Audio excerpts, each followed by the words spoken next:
Fala, fala pessoal, estamos começando aqui mais um CryptoStorm, edição de número 96, isso mesmo? Perfeito. 96. Dessa vez a gente vai falar de um assunto que faz algum tempo acho que a gente não fala, acho que pelo menos alguns podcasts. Voltamos para janeiro, né? Voltamos para janeiro. 3 semanas seguidas falando de NFT. Tomara que a alta de janeiro volte também. Voltando aqui e agora com um clima de boy band aqui, né? 4 pessoas no podcast. Do meu lado direito aqui eu tô com o Luca. E aí, Luca, beleza? Suave. Salve, salve, galera. Na minha frente aqui eu tô com o Walter. E aí, Walter, beleza? Boa, pessoal, boa tarde. E do lado esquerdo aqui o Vitor Perim. Fala, galera. Já tô enjoado de mim, né? Pessoal, a gente vai falar um pouco de NFT e acho que mais uma questão assim, o plano de fundo é que esse mercado voltou e voltou de uma maneira acho que até mais forte do que foi em janeiro, assim, tá meio que uma loucura, mas o nosso degenerado aqui da equipe, o Luca, vai poder contextualizar melhor aí o que tem de interessante dessa vez nesse ciclo. Então, do nada começou essa NFT mania de novo, né? O pessoal chama de JPEG mania, que, né, toda imagem JPEG.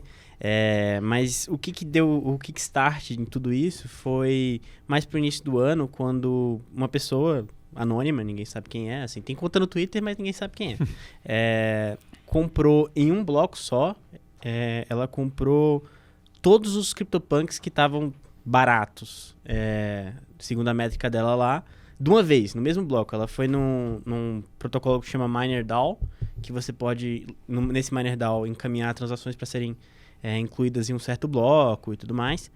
E aí, de uma vez, ele saiu comprando todos os CryptoPunks do OpenSea. E aí o pessoal ficou curioso em relação a isso, viu aquilo e aquilo começou um FOMO do CryptoPunks.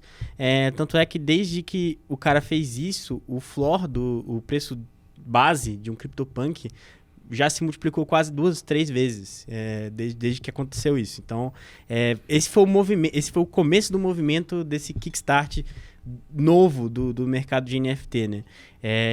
Quando perguntaram pro cara, por que você fez isso? Por que você gastou tanto Ether de uma vez, desse jeito, em CryptoPunks?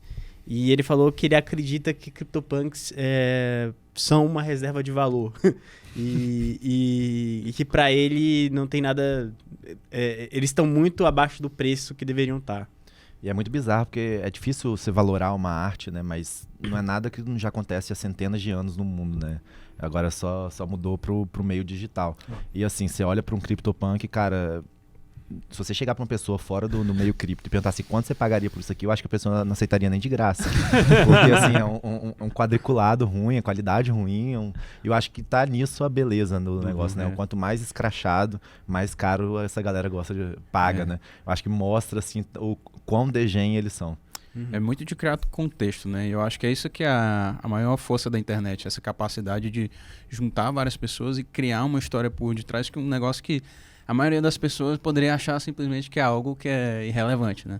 Então, esse poder de comunidade é uma coisa que com certeza vai mover muita coisa aí, mais pra frente no futuro, nas décadas em diante. O que eu acho mais bizarro, né? Inclusive, era uma das coisas que a gente discute todo podcast que a gente fala de NFT, tipo, a gente olhou isso em 2020 e falou assim, mano, nunca que... Assim, é a mesma coisa, nenhuma pessoa comum vai avaliar isso aqui como um bem digital tão precioso ou mais precioso do que uma arte, sei lá, de um Picasso, alguma coisa assim. Mas o que aconteceu é que, na verdade, quem valorou mesmo é o próprio pessoal do mercado. Então, assim, quem pagou 7 milhões aí comprando os preços mais baratos dos CryptoPunks foi um cara do mercado. Quem compra essas artes algorítmicas aí que você botou aqui na pauta é o pessoal do mercado. Então, assim, o dinheiro está retroalimentando esse negócio novamente E aí, só contextualizando mesmo, né, que assim, o cara comprou 7 milhões como se fosse de uma obra de um artista, né, tipo assim. E ele foi lá e conseguiu fazer isso em 10 segundos, que é o tempo de um bloco. Então, olha a possibilidade que esse cara tem de se tornar um colecionador de algum tipo de arte de uma hora para outra. De repente, ele não comprou só uma arte, vai comprando as outras, a história vai se espalhando e fala, ó, tem um cara tomando todas essas artes aqui de tal autor e o preço vai começar a subir. Olha, você vai criando FOMO, né?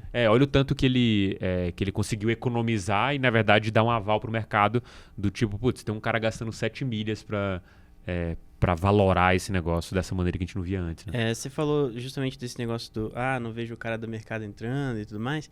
É engraçado também ver o movimento de pessoas que não são do mercado entrando em cripto justamente por causa de NFTs, né? Isso aconteceu. E a gente viu isso acontecer várias vezes durante o ano. A gente teve várias marcas que você pensa, caramba, tá lançando um NFT dessa marca. Teve marca de sabonete, teve Coca-Cola, Taco Bell. Todas essas acabaram lançando colecionáveis na blockchain do Ethereum. E isso é muito engraçado, porque teve muita gente que realmente teve a primeira interação com o DApp, uma coisa desse tipo, por causa desses NFTs que foram lançados, por causa dessa NFT mania que se criou, né?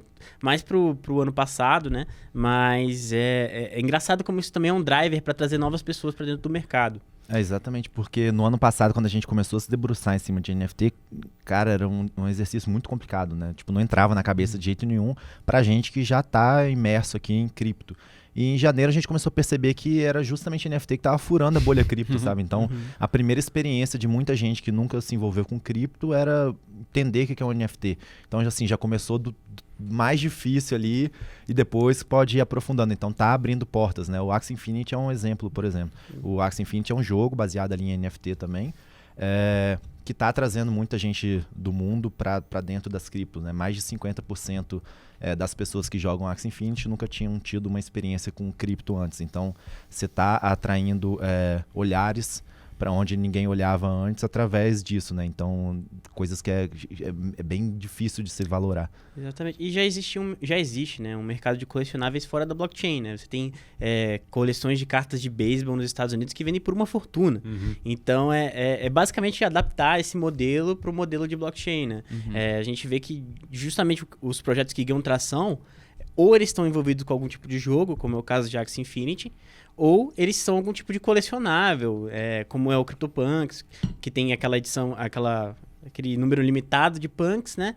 Que são gerados por um algoritmo ali, mas você pode colecionar eles. Existem um número limitado e tudo mais. Então, o que tem drivado esse mercado de NFTs é justamente os colecionáveis e os jogos, eu acho, assim. E o mais bizarro, eu até discutindo com o pessoal sobre novos modelos de negócios, é que, por exemplo, você tem o Yacht Club lá do Bored Ape, né? Do Bored Ape, na verdade.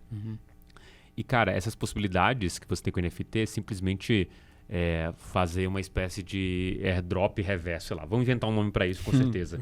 Que assim, eu crio um jogo que vai ser só uma casca e todos os personagens deles são uma coleção de NFT que eu selecionei que vão ter vida lá dentro, sabe?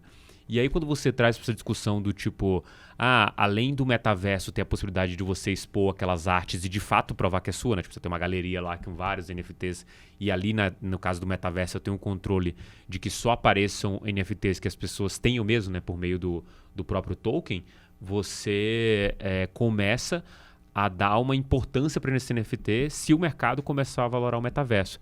E aí, quando eu junto com isso aquela até previsão do Mark Zuckerberg, né, que ele fala o metaverso vai ser uma nova fase de umas redes sociais, eu vejo o quanto que esses caras que estão tocando grandes empresas, eles começam a olhar para isso, talvez, duvido muito que o Mark Zuckerberg não esteja alinhado com a ideia de cripto de modo geral, até por causa da tentativa lá da Facebook Coin, do Diem lá que ele falou. Mas muito mais do que isso, assim, essa visão, aí essa publicação lá que saiu da Louis Vuitton, que o cara fez um jogo, né, sobre a história dele, de uma criança e tudo mais, e no final ele fala assim, a gente acredita que no futuro os nossos clientes vão tá interagindo mais com jogos, e eles já lançaram várias coisas de NFT, sabe? Assim, esses caras estão tendo essa visão, e assim, meio que o único, porque o mercado no geral ainda não se tocou disso. Só que quando você tiver essas utilidades do NFT e o metaverso foi algo interessante, acabou. Aí o NFT fica muito claro. Exato. Porque se eu posso mostrar que eu tenho a posse daquilo e ninguém mais naquele local vai poder usufruir só porque ele tem uma imagem, porque o jogo não vai permitir, acabou. É a mesma coisa que no o próprio o YouTube. Ele era uma terra sem lei, de verdade. Quando o Google falou, puta, vamos transformar esse negócio num negócio que as marcas queiram anunciar, que todo mundo queira aparecer, aí foi surgindo o negócio de strike, foi surgindo o negócio de não ter música que tenha copyright, assim, você tem um limite lá mínimo, e você pode tomar strike do mesmo jeito, o conteúdo que é de cada um, você cria naquela espécie de metaverso ali uma regra em que quem quiser seguir e quem quiser estar lá dentro vai ter que seguir essas regras, senão vai ser banido. Então é esse tipo de coisa que pode acontecer com o metaverso, e aí você realmente traz uma percepção de que a marca ela pode investir nesse NFT, porque se ela lançar o NFT da bolsa tal e cada bolsa que o cara receber vai ter um NFT de fato, além da foto no Instagram, o cara vai poder mostrar isso dentro do metaverso, né? Isso é algo que para mim parece... tanto na visão contínua da evolução do mundo, putz, a gente precisa mesmo do metaverso, quanto numa visão apocalíptica em que o mundo é destruído e todo mundo foge do metaverso porque é o único jeito de fugir da realidade. Second Life tomando vida, né? Exatamente, tipo isso. E isso aí é justamente aquela história do gerar um contexto para essas coisas acontecerem. Né? Porque na medida em que você torna essas coisas práticas, porque é isso que o metaverso vai fazer, né? A gente vai conseguir realmente interagir, trocar ideia, fazer entretenimento, contar histórias, que é isso que o ser humano faz desde o tempo das cavernas, né? Desde a pintura rupestre ele está contando história e passando informação entre as pessoas. Então é a mesma história, só que século XXI ou século XXII, né?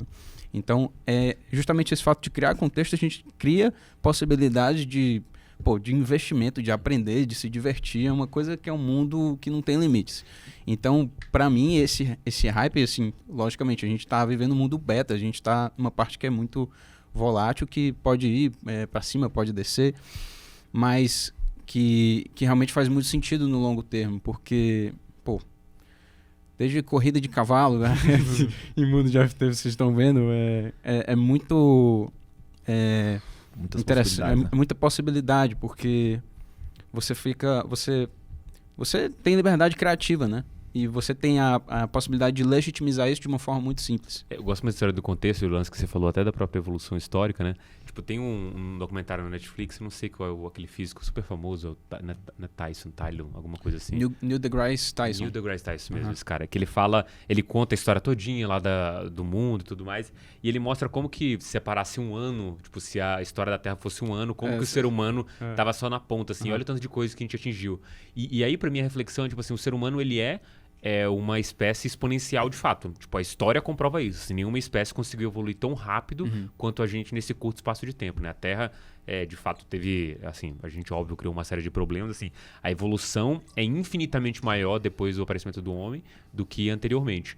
E isso, eu acho que, na verdade, é meio bizarro falar, parece meio que uma característica biológica, essa exponencialidade, que quando ela não é atingida no mundo físico, que é o mundo que a gente tá, assim, o que se previa na década de 20 que ia ser o ano 2000? Carro voador, velho. Assim, carro voador toma essa conotação de futuro desde a década de 20. E até hoje a gente não tem a porra desse carro voador, né? O Elon Musk devia ser um pouquinho mais inteligente, né? Pra já ter soltado isso pelo menos há 21 anos atrás. E pra mim é muito isso, assim, onde que você não tem limites e amarras do mundo físico? No mundo digital. Então, assim, pra onde as pessoas vão pra dar essa vazão a essa coisa que parece até biológica, dessa vontade de continuar evoluindo e ver esse negócio evoluindo, é o metaverso. E aí, pra mim, faz total sentido uma evolução da humanidade pra isso e melhor do que isso, né? Uma valoração igual ou até maior do que aquela que a gente tem no mundo real, porque você tem essa facilidade de dar vazão a essa ânsia de um crescimento exponencial. Filosófico, né? Demais. É o CryptoStorm mais profundo dos últimos tempos. Né? Não, eu fiquei refletindo há algum tempo pra pensar sobre isso, assim.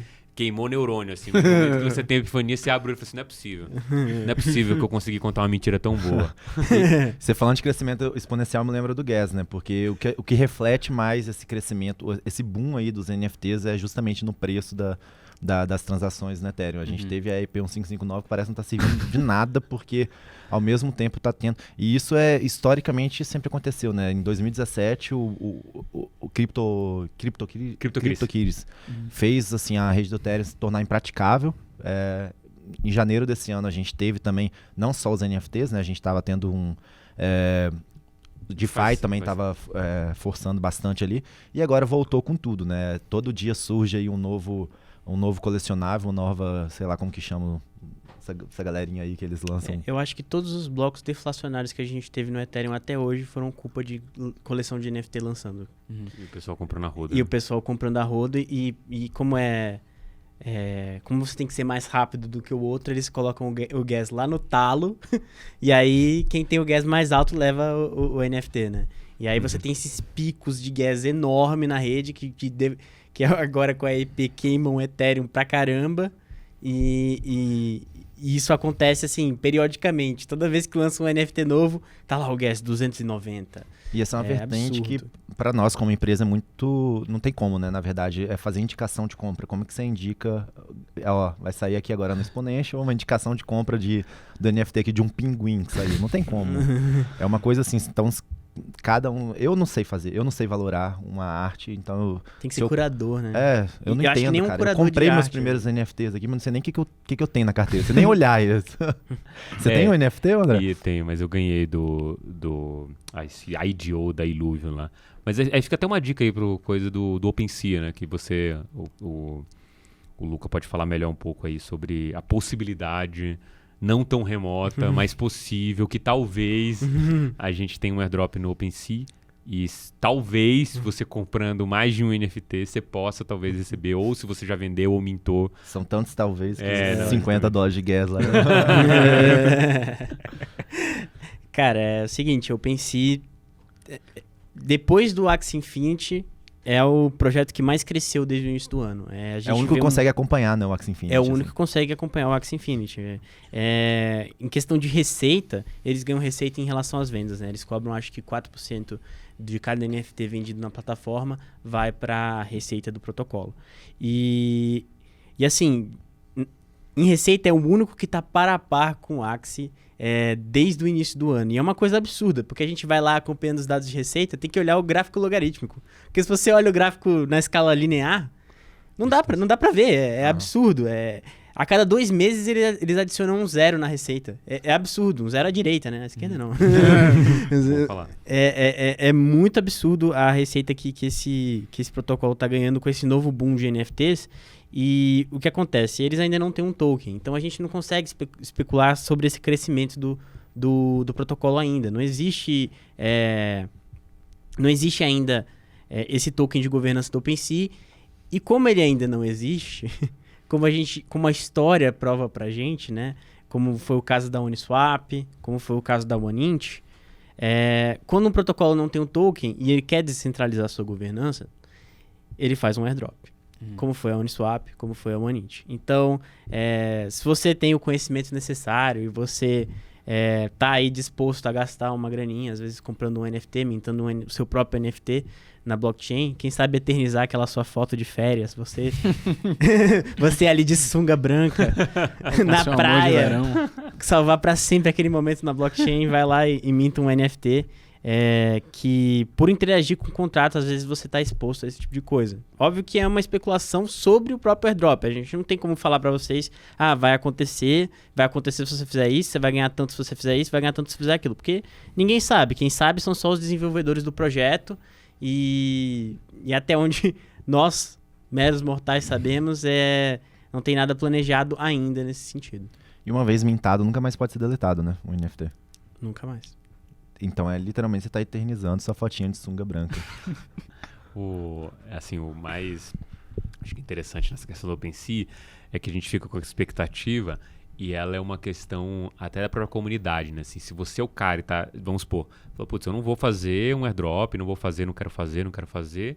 Aí a comunidade começa a falar, o volume começa a subir de negociação, essa história começa, o vizinho de alguém fala, eu vi o fundador na feira e ele me falou que vai ter um airdrop, assim, né? Essas fanfics começam a surgir e aí o cara fica numa sinuca de bico, que se eu declarar que não vai ter, a comunidade vai ficar brava comigo por uma história que eles mesmos criaram. Porque você tem o retrospecto de que, assim, primeiro de tudo, né? A Uniswap fez aquele maravilhoso airdrop, né? Acho que louvemos o Uniswap, né? Um puta maravilhoso airdrop de 400 Uni pra quem interagiu. E aquilo é meio que assim, ninguém nunca fez. No momento que um cara fez, falou assim, opa, esse aqui tem que ser o modus operandi do mercado, né? E aquilo virou moda, né? Você teve várias outras coisas lançando e todo mundo que usou alguma plataforma na esperança de ter um airdrop não foi negado, pode não ter tido, mas ninguém foi negado ainda, do tipo, não vamos ter airdrop porque a gente é mal e não quer fazer isso, porque acho que o risco de imagem é até de certa forma grande, né? Sendo que tá todo mundo fazendo, você vai criar um token do nada, vai dar valor para ele, as pessoas vão usar, se você der uma utilidade, ele se sustenta, né? Então, tipo, é meio que um ganha-ganha para todo mundo, né? Acho que nesse sentido que você tá falando de, cria-se essa pressão na comunidade e tudo mais, um caso recente que aconteceu recentemente, eu até ganhei, foi a DYDX. Que é um protocolo de trading de futuros ali na blockchain do Ethereum, existia a expectativa de um airdrop deles há muito tempo. Desde o finalzinho do ano passado, existia essa especulação, a DYDX não tem token, a gente quer o token da DYDX, vamos todo mundo interagir com o DYDX, que a gente vai ganhar o airdrop, não sei o quê. E o cara da DYDX parece que foi no Bankless, aí falou alguma coisa que o pessoal interpretou como, eita, vai rolar airdrop. E aí essa pressão foi criando, e aí chegou um ponto que os caras falaram, a gente vai ter que fazer airdrop. Vamos ter que fazer airdrop, não tem como. Os caras, a comunidade já tá especulando tanto sobre isso. Já gastava o dinheiro, né? Que a gente vai ter que fazer airdrop. Aí eles inteligentes fizeram o seguinte, você vai ganhar tantos tokens, só que para você liberar esses tokens, você tem que ter um certo volume de trading dentro da nossa plataforma. Então eles usaram o airdrop para alavancar o uso da plataforma. E deu muito certo. Desde que eles fizeram o airdrop, o volume de trading na DYDX subiu bastante. Assim, se você for olhar lá no CoinGecko, que tem essas estatísticas de volume e tal, de DEX, eu acho que ela pulou algumas posições já para cima depois do airdrop. Nossa, bem legal. O que eu acho mais da hora nesse ambiente como um todo, assim, aí não falando só de NFT, mas falando de tudo, é a criatividade desse pessoal, né, velho? Porque isso aí é uma sacada do tipo, legal, vamos fazer o airdrop, mas como que a plataforma vai ganhar, como que todo mundo vai ganhar de alguma forma com isso, né?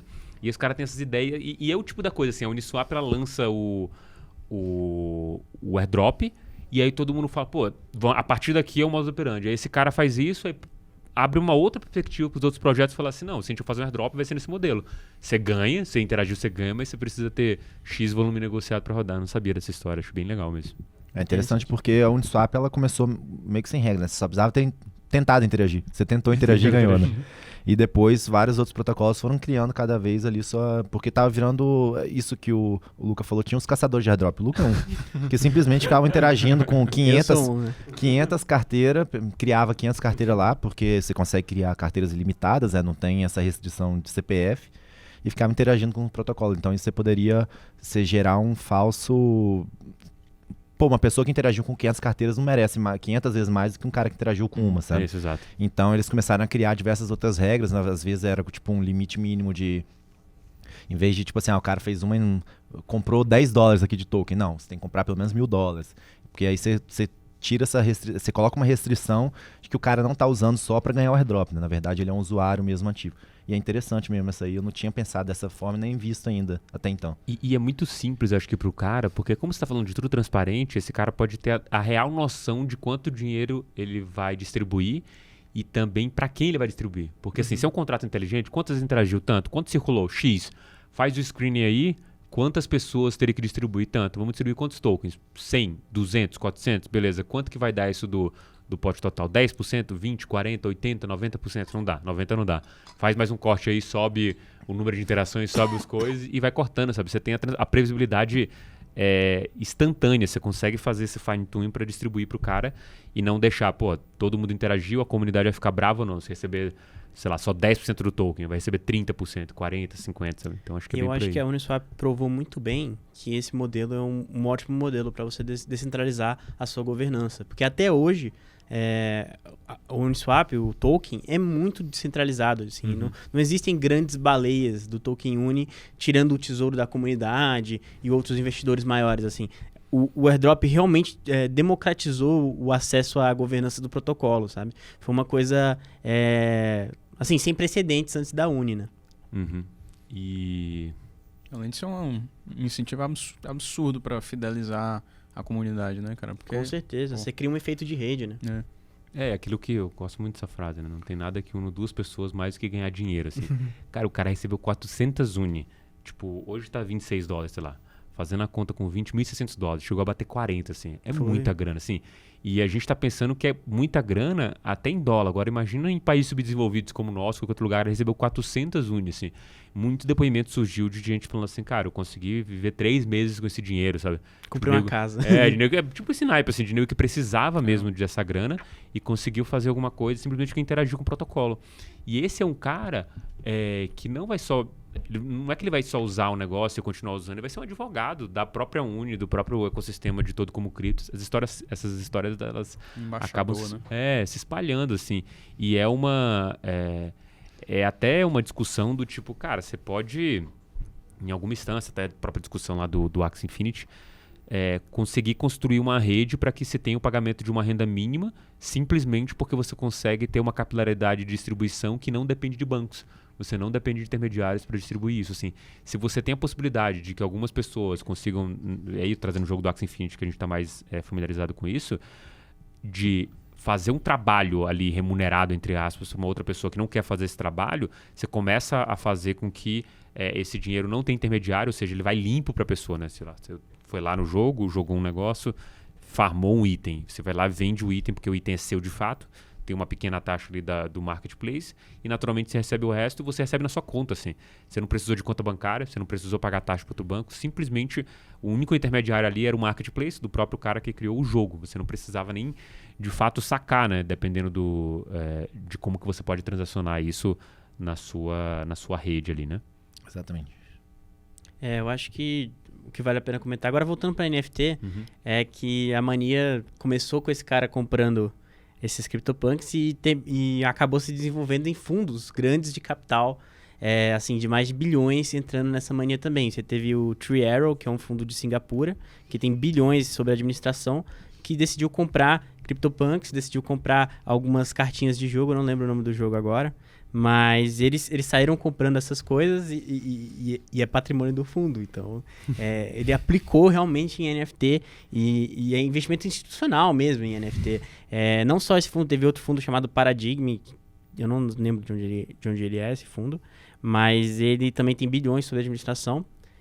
Comprou NFTs também, aquela arte algorítmica, né, que você usa funções matemáticas para gerar imagens ali na sua tela e tudo mais. Então, cara, é um mundo que está realmente crescendo e está virando um realmente investimento sério.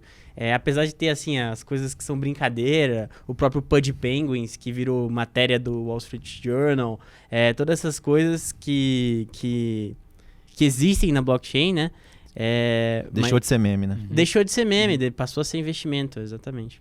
E o cara lá do Fed de Minneapolis, quando essas autoridades aí que não buscam tanto entender sobre o assunto, falam que tem muito esquema, tem muito lixo aí que os caras ficam criando. Pô, até parece que não tem os P.T. Barnum da vida que fica dando golpe em gente, né? Então, assim, é um mercado em desenvolvimento. Você não pode querer cortar as pernas de uma coisa só porque tem gente querendo fazer maliciosidade. Você nem essas palavras. Os caras existem, esqueceram né? que existiu o subprime, né? Então. Isso não existiu. Ora. Quando às vezes me perguntam do... E, aliás, ele foi um dos caras que assinou o bailout. Então, tá ligado. Hipocrisia no talo. E igual quando me perguntam assim, e tal, não é muito estranho um mercado assim, não é muito frágil um mercado que reage a um tweet de um bilionário? Eu falei assim, vocês esqueceram do Trump? Tipo assim, o que vocês estão falando aí do Elon Musk que tuita alguma coisa e o mercado cai? O Twitter do Trump era mais valioso do que qualquer notícia. Isso pro mercado financeiro, cara. Tipo, não, se ele falou isso aqui, o mercado, ele volta de novo, o mercado sobe. Assim, não tem muita diferença do que aconteceu lá na época do Trump, não, do que aconteceu com o Elon Musk mais recente. Bem, pessoal, a gente vai encerrando aqui a nossa edição de 96 e eu vou agora para a mineração da semana. Olha, não quero fugir do assunto, então a gente trouxe uma newsletter brilhante aí da Coinmetrics, né? Para quem não conhece, contextualizando, a Coinmetrics, ela é uma empresa de dados, bem parecida com a Glassnode, mas que por trás ali tem mais um dessas figuras gênios do mercado, que é o Nick Carter. Isso, Nick Carter, esqueci o nome dele. Parece uma criança de 12 anos, mas com conhecimento de uma pessoa de 200 anos, provavelmente. Entende muito de cripto, essa empresa provê dados para o mercado mais institucional, né? Uma ferramenta até mais cara, por exemplo, que a Glassnode, mas com mais utilidades. E recorrentemente eles soltam conteúdos, né? Se aproveitando ali para tentar mostrar alguns dados do mercado cripto e, óbvio, mostrando a versão da Coinmetrics, né? Porque eles têm vários PhDs ali em dados que conseguem espremer bastante coisa e trazer bastante site interessante.